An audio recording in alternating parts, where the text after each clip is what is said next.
പഠിച്ചിട്ടില്ല, പക്ഷെ ഞാൻ ചെറുതിൽ വരയ്ക്കുമായിരുന്നു. അപ്പൊ ഇതുവരെ ഞാൻ എനിക്ക് വേണ്ടി ഒന്നും ചെയ്തിട്ടില്ല. ഇനി ഞാൻ എന്റെ സന്തോഷത്തിനായിട്ട് ഒരിത്തിരി ജീവിക്കട്ടെ, എനിക്ക് സന്തോഷം തരുന്ന എന്താണോ അങ്ങനെ നോക്കട്ടെ എന്നും പറഞ്ഞ് പിന്നെ ഞാൻ വരയ്ക്കാൻ തുടങ്ങി. അപ്പൊ വരയ്ക്കാൻ കഴിയുന്നില്ല.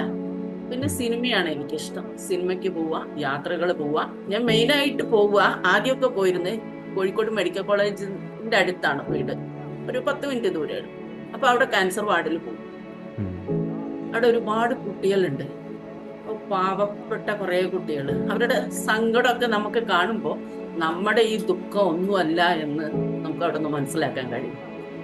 അങ്ങനെ ഞാൻ കുറെ ആശ്വസിച്ചിട്ടുണ്ട്. കാരണം അവരൊക്കെ ഭീകരമായ ഒരു അവസ്ഥയിലാണ്. നമുക്ക് അങ്ങനത്തെ അസുഖങ്ങളും ഇതൊന്നും തന്നില്ല. മെന്റലി അല്ലേ ഇത് എനിക്ക് ശരിയാക്കാൻ പറ്റും എന്ന് ഞാൻ എൻ്റെ മനസ്സിനെ പറഞ്ഞു പഠിപ്പിച്ചിട്ടാണ് ഞാൻ വീണ്ടും വരയ്ക്കാൻ ശ്രമിക്കുന്നത്. അപ്പൊ ഞാൻ ഇനി വരയ്ക്കാൻ നോക്കട്ടെ എന്ന് പറഞ്ഞു. വരയ്ക്കാൻ കഴിയുന്നില്ല.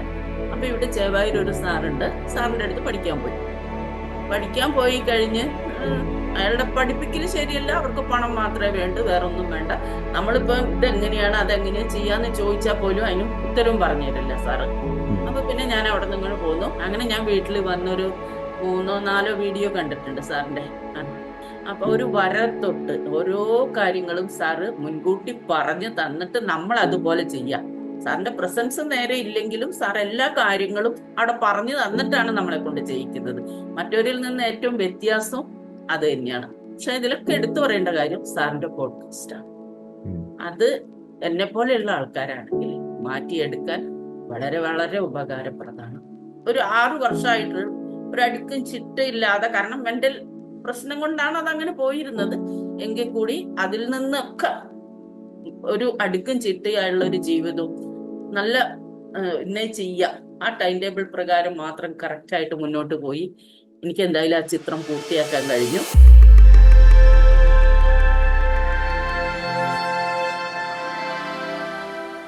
നമസ്കാരം. നമ്മുടെ ഓൺലൈൻ ആർട്ട് ക്ലാസ്സിൽ ജോയിൻ ചെയ്ത് നമ്മുടെ സ്റ്റുഡൻസ് കൂട്ടായ്മയായ ക്രിയേറ്റിവിറ്റി വെൽനസ് ഹബിൻ്റെ പാർട്ടായി നിന്നുകൊണ്ട് സക്സസ് ക്രിയേറ്റ് ചെയ്യുന്ന, നല്ല രീതിയിൽ ചിത്രം വരച്ചെടുത്ത സ്റ്റുഡൻസിൻ്റെ ആ ഒരു യാത്ര, ആ ഒരു ലേണിംഗ് എങ്ങനെയാണെന്ന് അടുത്തറിയുന്ന പുതിയൊരു വീഡിയോയിലേക്ക് എല്ലാവർക്കും സ്വാഗതം. ഇന്ന് നമ്മളിപ്പം ബീന മാം ഉണ്ട്. ബീന മാം ആക്ച്വലി നമ്മുടെ കോഴ്സിലോട്ട് വന്നതിന് ശേഷം ഹോൾ ഓഫ് ഫെയിം റിവാർഡ് കരസ്ഥമാക്കിയിട്ടാണ്, കോൺഫിഡൻസ് അച്ചീവർ എന്ന് പറയുന്ന റിവാർഡ് കരസ്ഥമാക്കിയിട്ടാണ് നമ്മുടെ ഒപ്പം ഇരിക്കുന്നത്. അപ്പോൾ ചോദിച്ച് മനസ്സിലാക്കാം ആർട്ടിനെ കുറിച്ചുള്ള വിശേഷങ്ങളും ബാക്കി കാര്യങ്ങളൊക്കെ. മാം ഒന്ന് ഇൻട്രൊഡ്യൂസ് ചെയ്തോ. ഞാൻ ബീന വി എ, കോഴിക്കോട് ജില്ലയിലെ കുന്നമംഗലത്താണ് താമസിക്കുന്നത്. ഞാനൊരു RD ഏജന്റ് ആണ്, പോസ്റ്റ് ഓഫീസിന്റെ. ഉം. വർക്കിന്റെ ഇടയിലാണ് ഞാൻ ഈ ഇതും കൂടെ ചെയ്യുന്നത്. നമുക്കതൊരു അത്ര ഇഷ്ടമുള്ളത് കൊണ്ട്, ഒരു സമാധാനവും സന്തോഷവും ഒക്കെ അതിന് കിട്ടുന്നതിനും കൊണ്ടാണ് വീണ്ടും ഞാൻ അതിലേക്ക് തിരിഞ്ഞത്. ആർട്ട് മുൻപ് പഠിച്ചിട്ടുണ്ടോ? പഠിച്ചിട്ടില്ല, പക്ഷെ ഞാൻ ചെറുതിൽ വരയ്ക്കുമായിരുന്നു. ഉം. അപ്പൊ അന്ന് അമ്മ ടീച്ചറാണ്. അമ്മയോട് കുറെ വാശി പിടിച്ച് കരഞ്ഞിട്ടുണ്ട്. പക്ഷെ പുസ്തകത്തിലൊന്നും വരയ്ക്കാൻ പാടില്ല, കാരണം 4 മക്കളാണ്, എല്ലാവർക്കും ഒപ്പിച്ച് ചെയ്യുന്നതാണ്. അപ്പൊ പിന്നെ നമ്മൾ ഈ പേപ്പർ വേസ്റ്റ് ആക്കി കളയുന്നതിനൊക്കെ വഴക്കും ഒക്കെയാണ്. അപ്പൊ അത് പഠിക്കണ്ട, സ്കൂളിൽ ഡ്രോയിങ് മാഷ് ഉണ്ട്. അപ്പം 4 വരെയോ 5 വരെയോ മറ്റോ അങ്ങനെ സാറിന്റെ കീഴിൽ ഡ്രോയിങ് പഠിച്ചിട്ടുണ്ട് എന്നേ ഉള്ളൂ.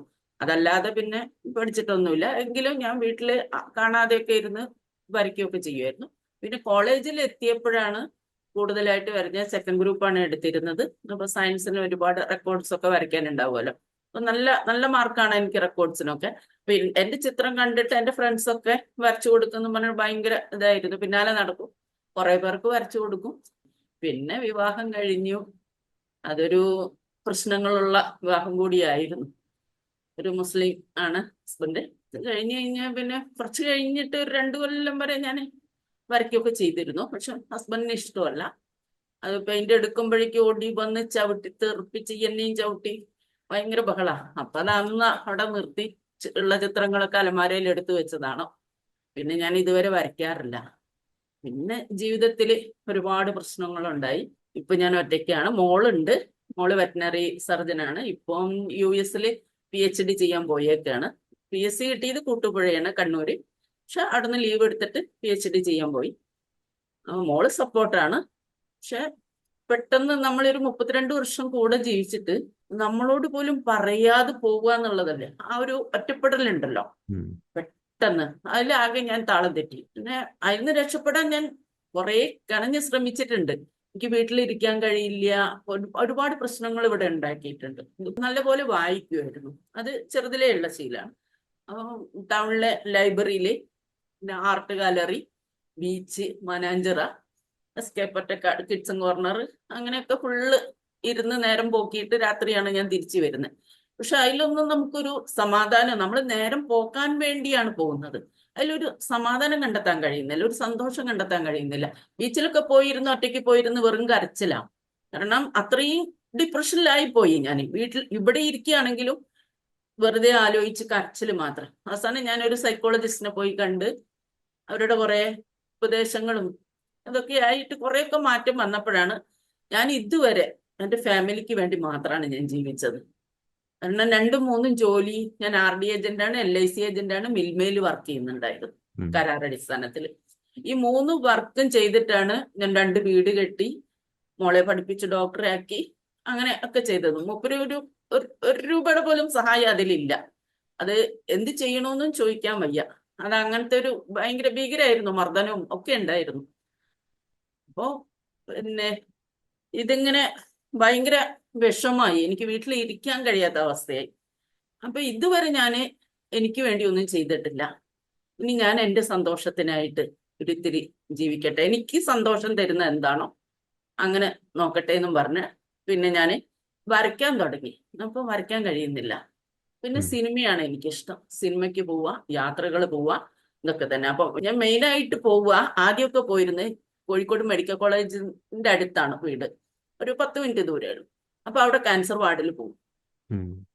അവിടെ ഒരുപാട് കുട്ടികളുണ്ട്, പാവപ്പെട്ട കുറെ കുട്ടികൾ. അവരുടെ സങ്കടമൊക്കെ നമുക്ക് കാണുമ്പോൾ നമ്മുടെ ഈ ദുഃഖം ഒന്നുമല്ല എന്ന് നമുക്ക് അവിടെ നിന്ന് മനസ്സിലാക്കാൻ കഴിയും. കാരണം അവരൊക്കെ ഭീകരമായ ഒരവസ്ഥയിലാണ്. നമുക്ക് അങ്ങനത്തെ അസുഖങ്ങൾ ഇതൊന്നും തന്നില്ല, മെന്റലി അല്ലേ, ഇത് എനിക്ക് ശരിയാക്കാൻ പറ്റും എന്ന് ഞാൻ എൻ്റെ മനസ്സിനെ പറഞ്ഞു പഠിപ്പിച്ചിട്ടാണ് ഞാൻ വീണ്ടും വരയ്ക്കാൻ ശ്രമിക്കുന്നത്. അപ്പൊ ഞാൻ ഇനി വരയ്ക്കാൻ നോക്കട്ടെ എന്ന് പറഞ്ഞു. വരയ്ക്കാൻ കഴിയുന്നില്ല.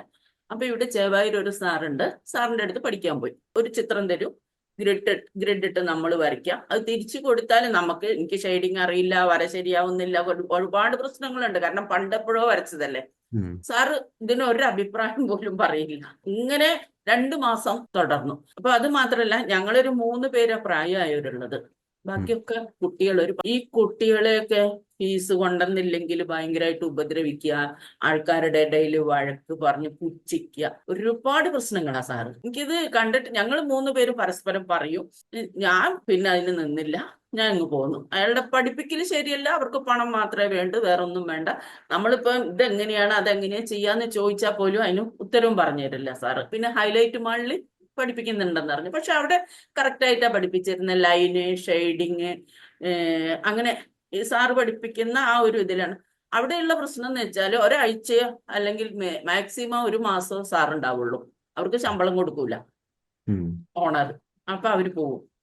അങ്ങനെ ഒരു 4ാമത്തെ സാറാണ്, മണ്ണാർക്കാടാണ് എൻ്റെ വീട്, അവിടെ സ്കൂളിന്റെ താഴെയുള്ളത്. അവൻ പറഞ്ഞു, ചേച്ചി ഇവിടെ പഠിച്ച ഒന്നും ഇതാവില്ല, കാരണം ഞങ്ങൾ ഇങ്ങനെ വന്നു പോയിക്കൊണ്ടിരിക്കും, ഓരോരുത്തർ വരുമ്പം പിന്നെ ആദ്യം തൊട്ടാ പഠിപ്പിക്കുക. അതുകൊണ്ട് യൂട്യൂബില് സച്ചിൻ സാർ എന്ന് പറഞ്ഞൊരു സാറുണ്ട്, സാറിന്റെ വീഡിയോ എടുത്ത് കാണ്, എന്നിട്ട് അതിലും ജോയിൻ ചെയ്യും. അപ്പോൾ ചേച്ചിക്ക് പഠിക്കാൻ കഴിയും. അപ്പൊ ഞാൻ പറഞ്ഞു, എനിക്ക് ഓൺലൈനിൽ, എനിക്ക് ഒന്നാമത് ഫേസ്ബുക്ക് എടുക്കാൻ പേടിയാ, യൂട്യൂബ് എടുക്കാൻ പേടിയാ, ഫോണ് ജസ്റ്റ് ഒന്ന് ഓൺ ചെയ്യും, മെസ്സേജ് അയക്കാൻ പോലും അറിയാത്തൊരവസ്ഥയാണ്.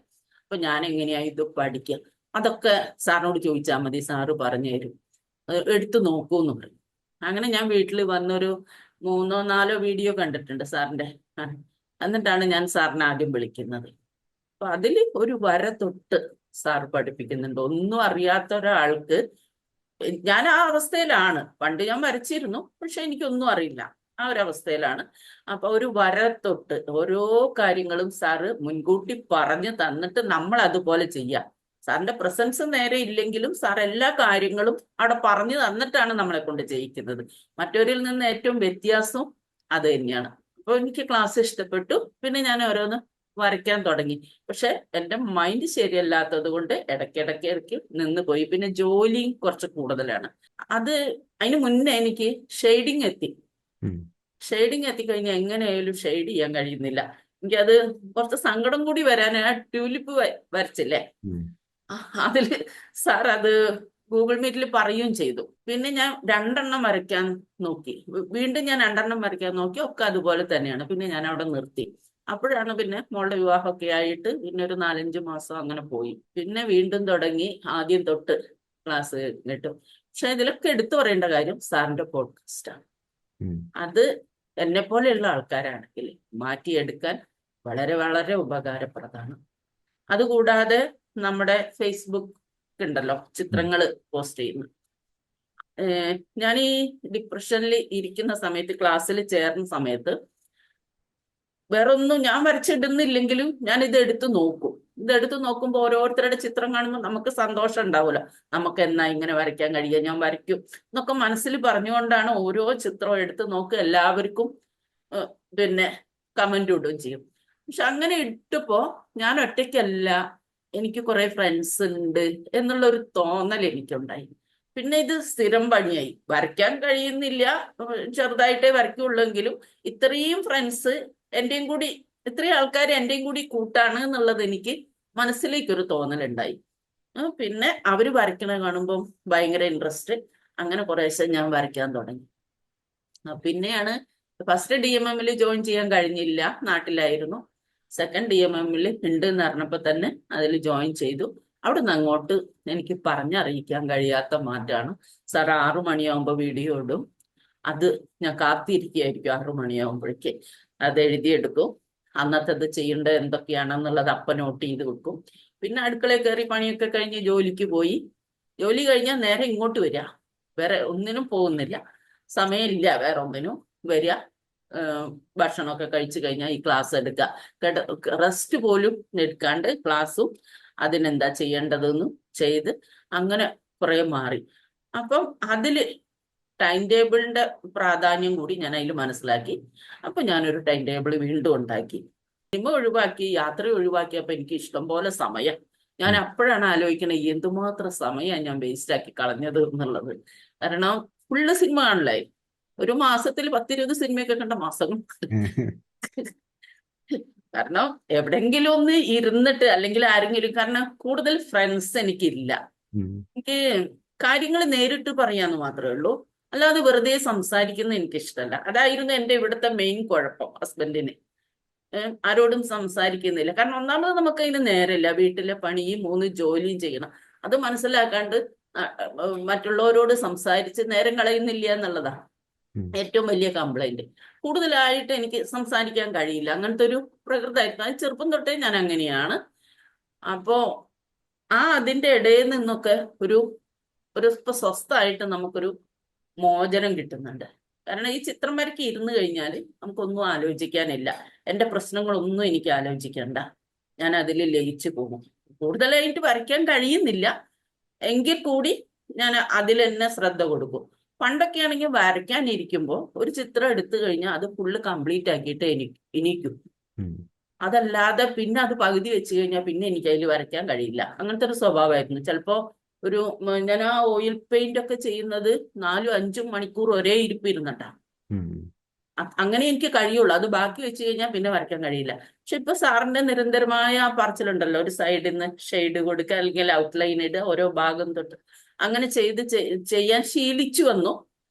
അത് DMMോട് കൂടിയാണ് അത് കറക്റ്റായിട്ട് ആ രീതിയിലേക്ക് വന്നത്. സാർ അന്ന് പ്രത്യേകം പറയുകയും ചെയ്തു. അങ്ങനെ ആദ്യത്തെ DMM എനിക്ക് വളരെയേറെ ഗുണമാണ്. ഞാൻ ആകെ മാറി. ഒരു എന്തെന്നാ പറയാ, എനിക്ക് പറഞ്ഞറിയിക്കാൻ കഴിയില്ല. എന്റെ ഈ ഒരു 6 വർഷമായിട്ട് ഒരു അടുക്കും ചിട്ടയില്ലാതെ, കാരണം മെന്റൽ പ്രശ്നം കൊണ്ടാണ് അത് അങ്ങനെ പോയിരുന്നത്. എങ്കിൽ കൂടി അതിൽ നിന്നൊക്കെ ഒരു അടുക്കും ചിട്ടയായുള്ള ഒരു ജീവിതവും നല്ല ഇന്നെ ചെയ്യാം, ആ ടൈം ടേബിൾ പ്രകാരം മാത്രം കറക്റ്റായിട്ട് മുന്നോട്ട് പോയി. എനിക്ക് എന്തായാലും ആ ചിത്രം പൂർത്തിയാക്കാൻ കഴിഞ്ഞു. വളരെ വലിയ മാറ്റാണ് സാറിന്റെ ക്ലാസ് കൊണ്ട്. ആ പോഡ്കാസ്റ്റിന്റെ പറയാൻ വയ്യ, അത്രയും ഉപകാരപ്പെട്ടതാണ്. മറ്റുള്ള ക്ലാസ്സുകൾ വെച്ച് നോക്കുമ്പോഴേ നമ്മുടെ ഓൺലൈൻ ക്ലാസ്സിലോട്ട് വന്നതിന് ശേഷം എന്തൊക്കെ മേജർ വ്യത്യാസങ്ങളാണ് തോന്നിയിട്ടുള്ളത് മാമിന്? ഒരുപാട് വ്യത്യാസമുണ്ട്. ഉം. കാരണം നമ്മുടെ പഠന രീതി തന്നെ പഴയ ഇതിലേക്ക് എത്തി. നമ്മൾ സ്കൂളിലൊക്കെ പഠിക്കുമ്പോഴത്തെ ആ ഒരു ഇതുണ്ടല്ലോ, ഓരോ ദിവസവും വന്ന് നമ്മൾ പോർഷൻ എടുത്ത് നോക്കുന്നു, അത് പഠിക്കുന്നു. അത് ഇത് മാത്രമല്ല, ഒരു വര തൊട്ട് സാറ് തുടക്കം മുതലേ സാറ് പഠിപ്പിക്കുന്നുണ്ട്. നമുക്കൊരു ബേസ് അവിടെ ഉണ്ടാവും. ഉം. ആ പഠന രീതി തന്നെ അത് ഇഷ്ടപ്പെട്ടാണ് ഞാൻ ചേർന്നത് തന്നെ. അതിങ്ങനെ കുറെ ഇതിൽ യൂട്യൂബിൽ സാറ് പല ഇതിലും സാർ അങ്ങനെ പറയുന്നുണ്ട്, സംസാരിക്കുന്നതൊക്കെ ഞാൻ കേട്ടു. എന്നിട്ടാണ് ഞാൻ അതിൽ ചേരുന്നത് തന്നെ. വളരെ മാറ്റമാണ് മറ്റുള്ളവരെ അപേക്ഷിച്ച്. പിന്നെന്ന് പറഞ്ഞാ സാറ് എന്ന് പറഞ്ഞ നമുക്ക് ഇത് മാത്രല്ല പറഞ്ഞു തരുന്നേ, നമ്മുടെ ആരോഗ്യം ശരിയാക്കണം, മനസ്സ് ശരിയാവണം, എങ്കിൽ മാത്രമേ നമുക്ക് ചിത്രം നല്ല രീതിയിൽ വരയ്ക്കാൻ കഴിയുന്നു. സാറ് വീണ്ടും വീണ്ടും ഓരോ മീറ്റിങ്ങിലും എടുത്തു പറയുന്ന കാര്യമാണ്. അത് ശരിയാണ്. അതിന്റെ ഏറ്റവും വലിയ ഉദാഹരണം ഞാൻ തന്നെയാണ്. കാരണം ഈ ഡിപ്രഷനൊക്കെ ആയ കാലത്ത് ഫുള്ള് ഒന്നുകിൽ വീട്ടിലിരിക്കുകയാണെങ്കിൽ ചടഞ്ഞു കിടക്കുക, അതല്ലെങ്കിൽ ഒരു നടത്തത്തിന് പോലും ഞാൻ പോകാറില്ലായിരുന്നു. ഉം. പിന്നെ പ്രഷറുണ്ട്, ഷുഗറുണ്ട്, എല്ലാ അസുഖങ്ങളും ഉണ്ട്. അത് ജീവിതത്തിലെ ഈ പ്രശ്നങ്ങളൊക്കെ കൊണ്ടേ ആയിരിക്കും. ഇപ്പൊ അതിനുശേഷം ഞാൻ ജിമ്മിൽ പോയി എക്സസൈസ് ചെയ്ത് കഴിഞ്ഞപ്പോ എനിക്ക് പറയാൻ പറ്റില്ല. സാർ ഇങ്ങനെ ഓരോ ഇതിലും പറയുന്നുണ്ട് നമ്മുടെ ആരോഗ്യത്തെ കുറിച്ച്. ജിമ്മിൽ പോകേണ്ട കാര്യങ്ങളും സാർ അതിൽ സംസാരിക്കുന്നുണ്ട്. അതുകൊണ്ട് മാത്രമാണ് ഞാൻ പോയത്.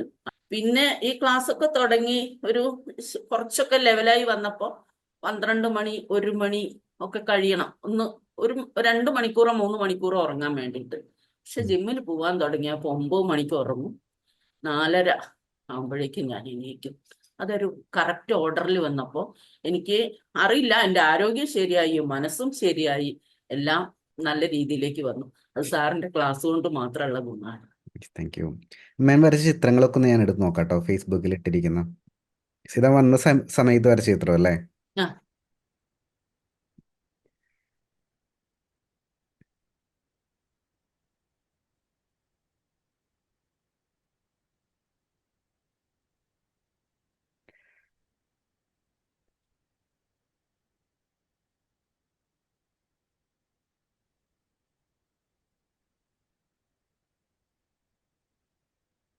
ഇപ്പൊ ലേറ്റസ്റ്റ് ആയിട്ട് വരയ്ക്കുമ്പോൾ അതിന്റെ വ്യത്യാസങ്ങൾ മനസ്സിലാവുന്നില്ലേ? ഓ ഉണ്ട്. ഇമ്പ്രൂവ് ആയി വന്നതിന്റെ.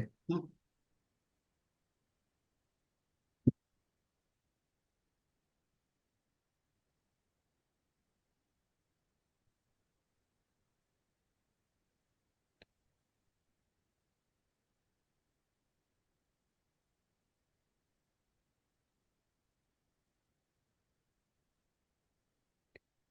യെസ്, നല്ല മാറ്റം വരുന്നുണ്ട്. ഓരോ ചിത്രം വരച്ച് കഴിയുമ്പോഴും അടുത്തലോട്ട് പോകുമ്പോൾ ഇമ്പ്രൂവ്മെന്റ് കാണുന്നുണ്ട്.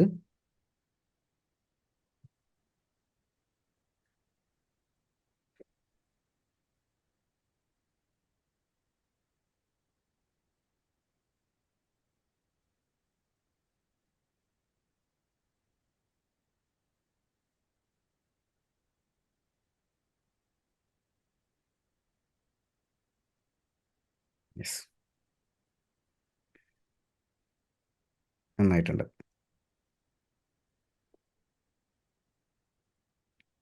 ഇത് കഴിഞ്ഞപ്പോ ബുക്ക് മാറ്റിയായിരുന്നോ? ആ ബുക്ക് മാറ്റി, മറ്റേത് കഴിഞ്ഞു. മറ്റേത് കുറച്ച് റഫ് പേപ്പർ ആയിരുന്നു, അതുകൊണ്ടാണ് ഷെയ്ഡ് ചെയ്യുന്ന സമയത്തേ ആ ശരി. ടെക്സ്ചർ ഉണ്ടോ, വൈറ്റ് ഡോട്ട് പോലെ ടെക്സ്ചർ വരുന്നത്.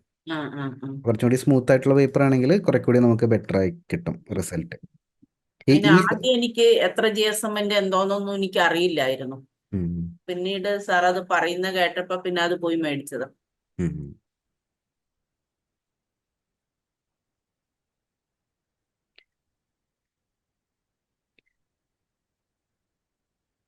ഇനിയിപ്പോ എപ്പോഴാണ് അടുത്ത ഓയിൽ പെയിന്റിംഗ് ഒക്കെ ചെയ്യാൻ പോകുന്നത്?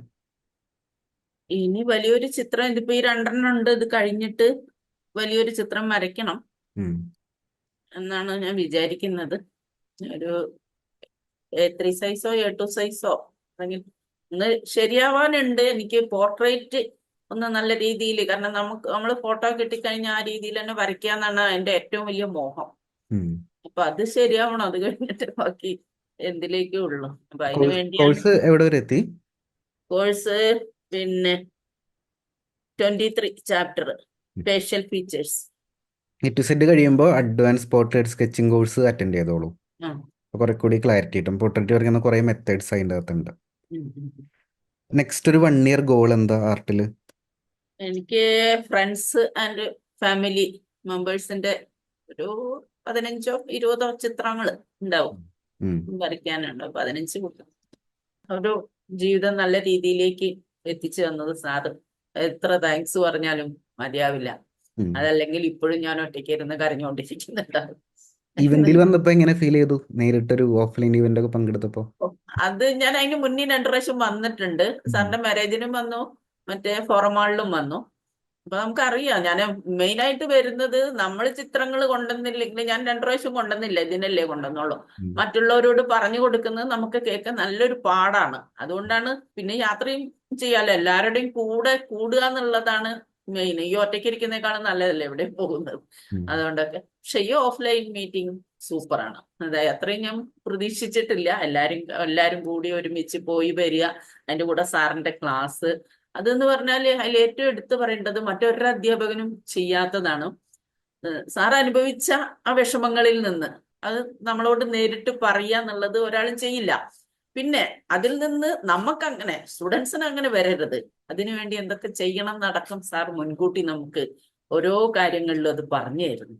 അതാരും ചെയ്യില്ല സാർ. സാറിന് അത്ര ആത്മാർത്ഥത ഈ അധ്യാപനത്തിനുള്ളത് കൊണ്ടാണ് സാർ അത് ചെയ്യുന്നത്. ഇതൊന്നും കിട്ടില്ല, വേറൊരു സാർമാരുടെ അടുത്തൊന്നും അത് കിട്ടില്ല. കാരണം നമ്മളും കൂടെ നല്ല രീതിയിലേക്ക് മുന്നോട്ട്, സാറിന്റെ സ്റ്റുഡൻസ് ആണ്, നല്ല ഉയർച്ചയിലെത്തണം, നല്ല രീതിയിൽ ഇങ്ങനത്തെ ഈ ഇതിലൊന്നും ചെന്ന് പെടരുത് എന്നുള്ളതൊക്കെ മുൻകൂട്ടി കണ്ടുകൊണ്ടാണ് സാർ ഓരോ ഇതും പറയുന്നത്. കാരണം എല്ലാവർക്കും പൈസയെ വേണ്ടു. നമ്മുടെ അടുത്ത് പണം ഉണ്ടെന്ന്, നമ്മൾ എന്തുമാത്രം കഷ്ടപ്പെട്ട് റെസ്റ്റ് ഇല്ലാതെ പണിയെടുത്തിട്ടാണ് നമ്മൾ ആ ഒരു സമ്പാദ്യം അവിടെ ഉണ്ടാക്കുന്നത്. എല്ലാവർക്കും അതേ വേണ്ടു. അപ്പം അതിനനുസരിച്ച് നമ്മൾ ആലോചിച്ച് ചെയ്യാന്നുള്ളതേ ഉള്ളൂ. അത് ഏത് വഴിക്കും അവർ കൈക്കലാക്കാൻ പല വിധത്തിൽ ശ്രമം നടത്തും. പക്ഷെ നമ്മളെ നിന്ന് കൊടുക്കാൻ ഞാൻ മതി. Correct. സാർ അത് പറഞ്ഞു കൊടുക്കുന്നു സ്റ്റുഡൻസിന്. Yes. വൈൻഡപ്പ് ചെയ്യുമ്പോൾ ഒരു ചോദ്യം കൂടി. മാം കടന്നു വന്ന സെയിം സിറ്റുവേഷനിലൂടെ ഇപ്പൊ കടന്നു പോകുന്ന ഒരുപാട് പേര് ചിലപ്പോൾ ഉണ്ടാവും. അവരെടുത്ത് ഇപ്പൊ എന്താ പറയാനുള്ളത്? അവരുടെ അടുത്ത് മെയിൻ ആയിട്ട് പറയാനുള്ളത്, ജീവിതം ഒന്നേ ഉള്ളൂ.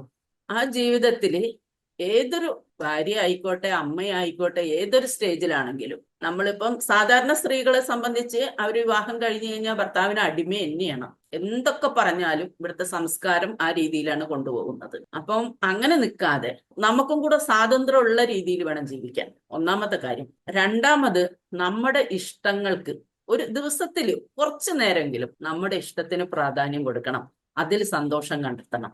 ഇതാണ് എനിക്ക് മെയിൻ ആയിട്ട് പറയാനുള്ളത്. കാരണം എന്റെ അനുഭവത്തിൽ നിന്നാണ് ഞാനത് പറയുന്നത്. മറ്റൊന്നിനും നേരം കണ്ടെത്താതെ എന്റെ ഇഷ്ടങ്ങളടക്കം, ഈ വരച്ച ചിത്രങ്ങൾ 30 വർഷമായിട്ട് എന്റെ അലമാരയിലായിരുന്നു. ഇപ്പൊ എനിക്ക് ആരും പേടിക്കാനില്ല.